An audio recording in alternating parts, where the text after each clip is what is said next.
असू दे कसं तरी.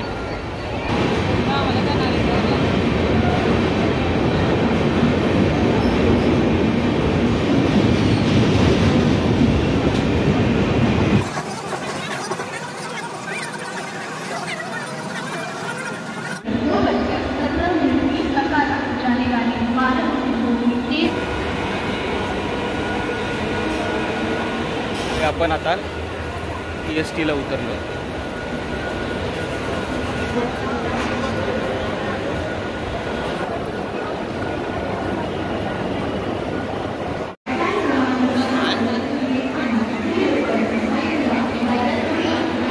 तर मंडळी आता आपण आलो आहोत CST ला. तिथून आता आपण जाणार आहे गेटवे ऑफ इंडियाला आणि तिथून मग बोटीने जाणार एलिफंटाला. टाइम 5 वाजेपर्यंतच आहे. वाजले. CST पासून आम्ही एक शेअरिंग टॅक्सी केली आणि तिथून आता आपण उतरणार आहोत गेटवे ऑफ इंडियाला.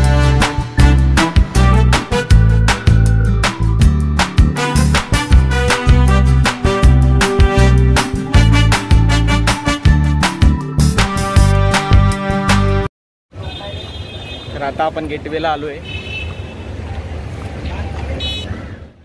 राव बहादूर यशवंतराव हरिश्चंद्र देसाई चौक. सही आहे ना?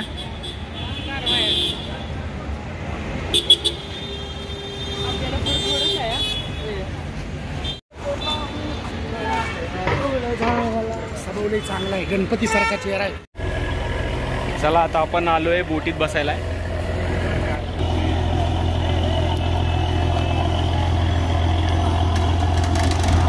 बोटची तिकीटही 100 ते 150च्या दरम्यानच होती.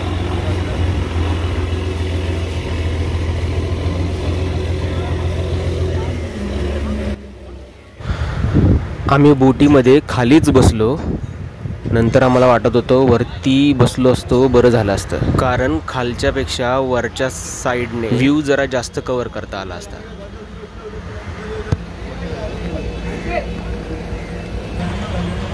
आता आम्ही बोटीत आलो आहे एलिफंटाला येऊन, आपल्या CST ला येऊन.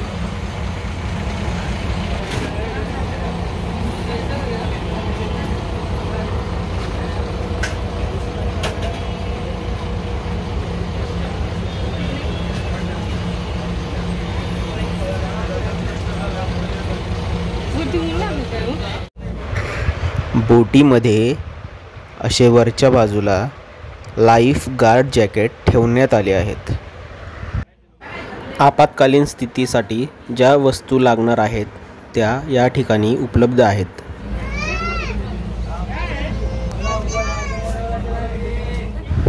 आमच्या समोर एक दुसरी बोट होती.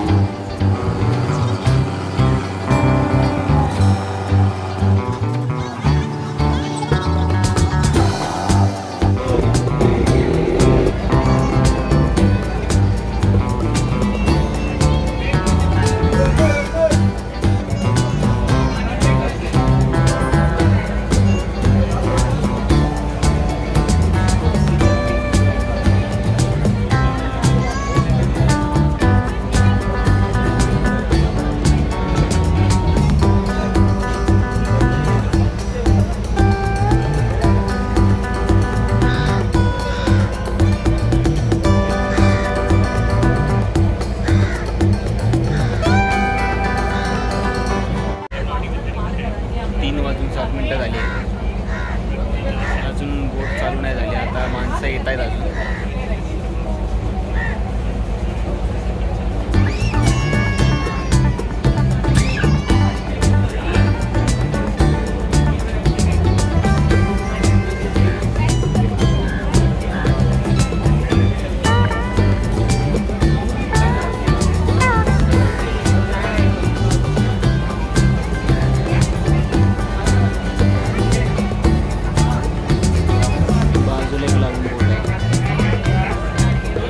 आणि फायनली आमची बोट चालू झाली. बोटीमध्ये खाण्यासाठी चिप्सची पॅकेट, पाण्याची बॉटल ह्या गोष्टी ठेवण्यात आल्या होत्या.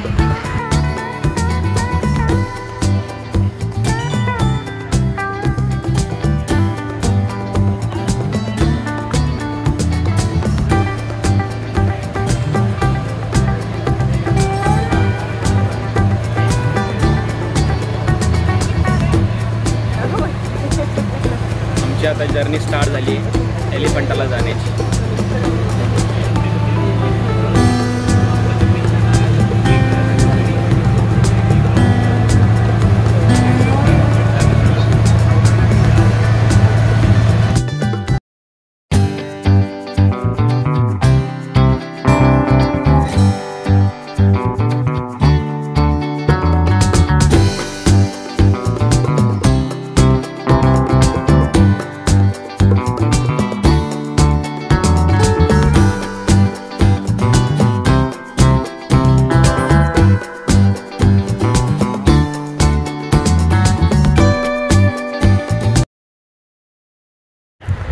बोटीमधून जाताना आम्हाला अनेक प्रकारचे मोठे जहाज पाहायला मिळाले. एलिफंटा केव्ज यालाच घारापुरीची लेणी असंही म्हटलं जातं. ह्या लेणी त्यांच्या भव्य आकारांच्या शिल्पांसाठी प्रसिद्ध आहेत.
इथं आलं आता उतरणार आता सगळे.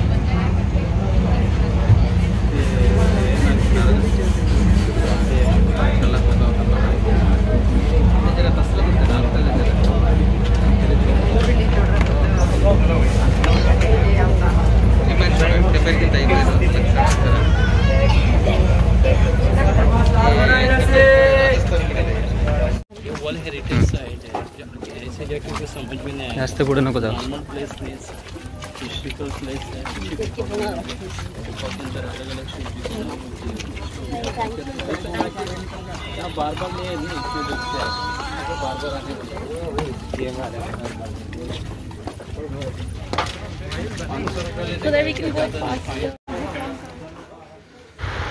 वरती जाताना असे वेगवेगळ्या प्रकारचे दुकानं तुम्हाला पाहायला मिळतील. जे वरती जाऊ शकत नाहीत त्यांच्यासाठी आसनं देखील करून ठेवण्यात आलेली आहेत आणि त्याचे काही चार्जेसही असतात.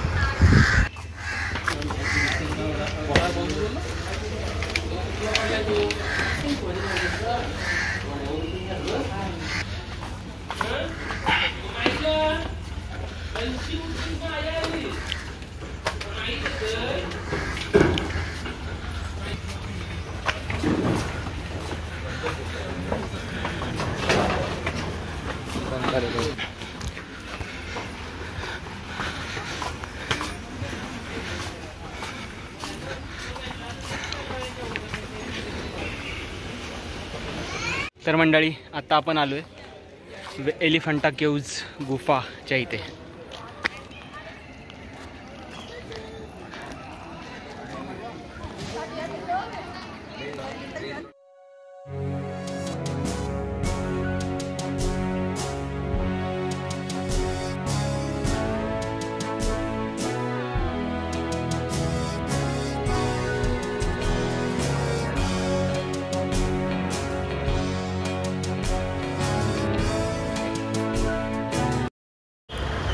कृपया शांतता राखा, स्मारकाचे पावित्र्य जपा. एकदम बरोबरच आहे मंडळी. आपण जिथेही जातो तिथे कोणत्याही प्रकारची नासधूस किंवा केरकचरा करू नये. एलिफंटा म्हणजेच घारापुरी याच्या प्रवेशद्वाराजवळ हत्तीचे प्रचंड आकाराचे एक शिल्प होते. त्यावरूनच याला एलिफंटा असे नाव देण्यात आले. प्रत्येक शिल्पासमोर त्याबद्दलचा माहिती बोर्ड ठेवण्यात आला आहे, जेणेकरून लोकांना त्या शिल्पाकडे बघून त्याबद्दलची माहिती वाचता यावी. भारतीय पूर्वजांनी या अफाट कलाकृती निर्माण केल्या, याला जगात कुठेही तोड नाही.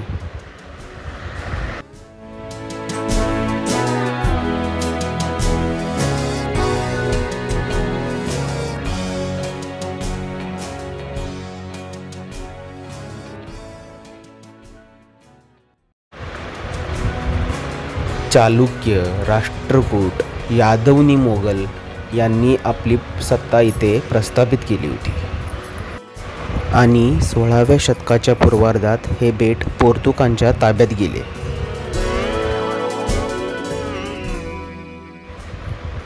मला वाटतं आपण आपला हा प्राचीन वारसा खूप छान पद्धतीने जपला पाहिजे, तो टिकवला पाहिजे आणि अजून आपल्या पुढच्या पिढ्यांपर्यंत न्यायला पाहिजे.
बघा ना, दगडाच्या आतमध्ये अशा सुंदर पद्धतीने कोरीव काम करणे ही किती खूप मोठी गोष्ट आहे.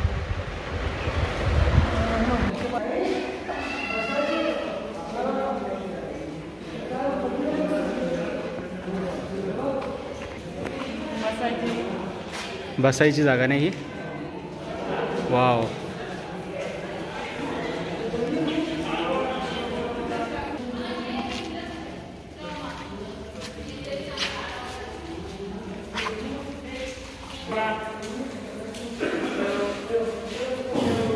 तीन गुफा आहे तिथे. तिथे मधल्या गुफेमध्ये बसायची जागा आहे. अजून एक गुफा आहे, ती दाखवतो. ती पण छान आहे.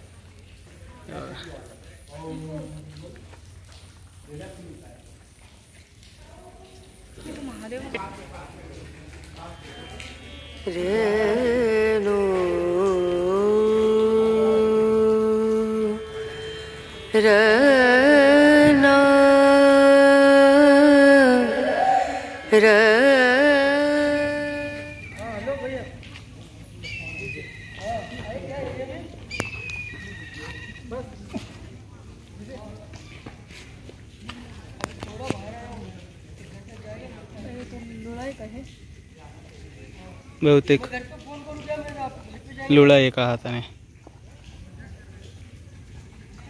कसं पितंय बघा. ताण लागली वाटते त्याला. संपलं बाळा, ते तेवढंच होतं.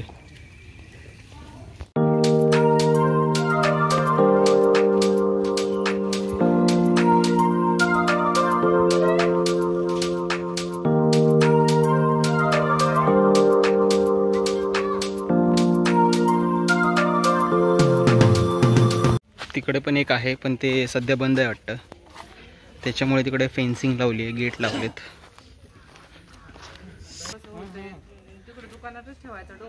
हे क्यों बन गया है? अच्छा.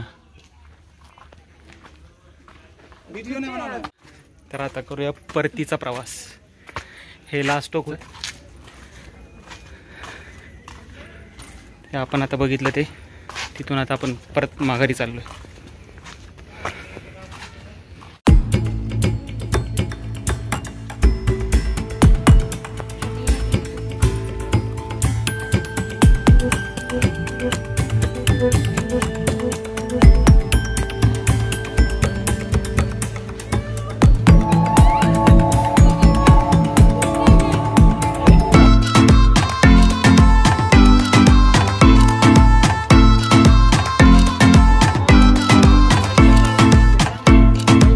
मंडळी, ते साईडला खूप घनदाट जंगल असं आहे आणि इथे फेन्सिंग आहे साईडला, कारण की इथे खोल आहे त्याच्यामुळे.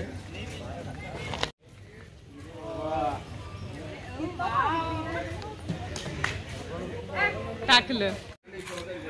आमच्या हातात बॉटल होती आणि त्या माकडाला पाणी प्यायचं होतं, तर ते आमच्या अंगावर येत होतं बायकोच्या, की मला पाणी प्यायचं म्हणून. आणि आम्ही घाबरलो, मग त्याला बाटली दिली टाकून आणि मग तो प्यायला लागला पाणी.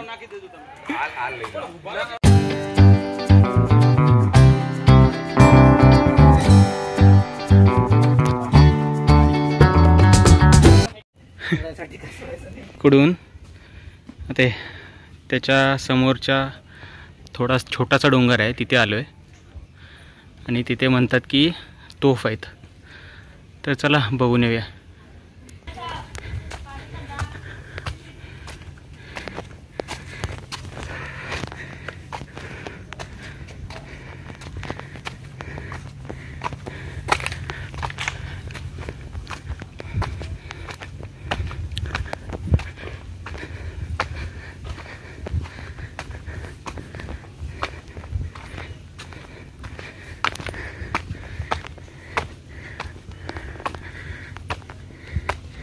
आमची बोट आहे आता 5:30ची, त्याच्यामुळे आम्ही बाकीचे स्पॉट काय असतील ते आता नाही कव्हर करत.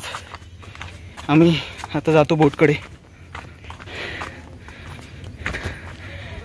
ह्या डोंगरावर चढलो, इकडे या साईडला तोफ आहे म्हणून, पण अर्धवट चढलो आणि 5:30 इथेच वाजलेत. ह्याच्यामुळे अर्धवटच चढलो आणि परत आता खाली उतरतोय.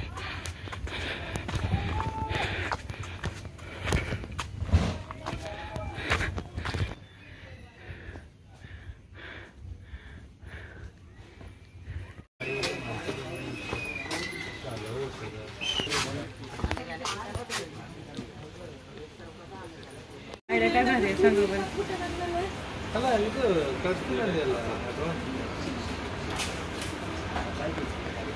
तुम्हाला कुठला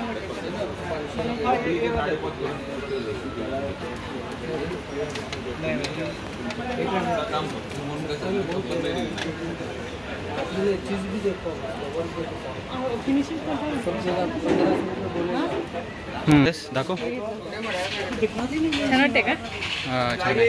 छान आहे. घेऊन टाक. परत आलोय आपण बोटीत परतीचा प्रवास करायला. बाहेर खाली आलोय आता आपण पूर्ण.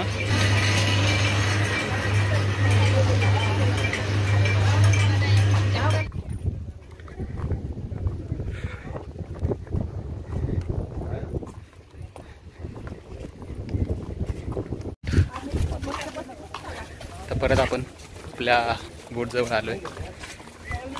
होईल आता. चला खाऊ घेतले बोटमधून खायला.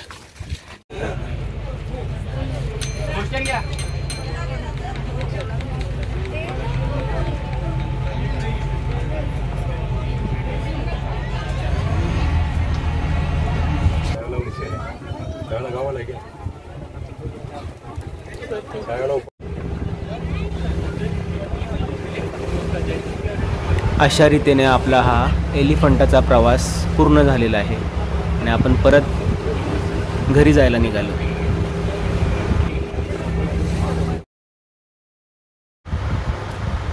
संध्याकाळ होईपर्यंत मोबाईलची आणि माझी दोघांची बॅटरी डाऊन झालेली होती. कधी एकदा घरी पोचतोय असं झालं.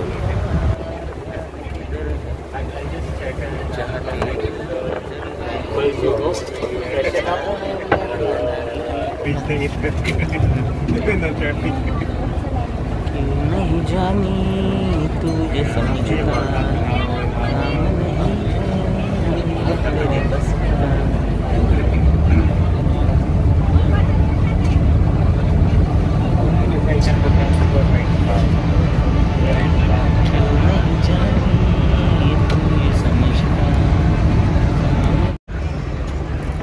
परत पोहोचलोय गेटवे ऑफ इंडियाला.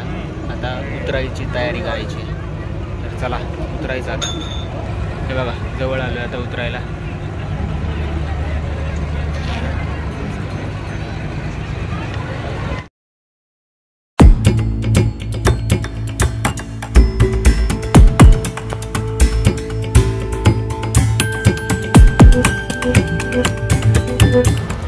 नंतर मग आम्ही सरळ ट्रेन पकडून घरी आलो.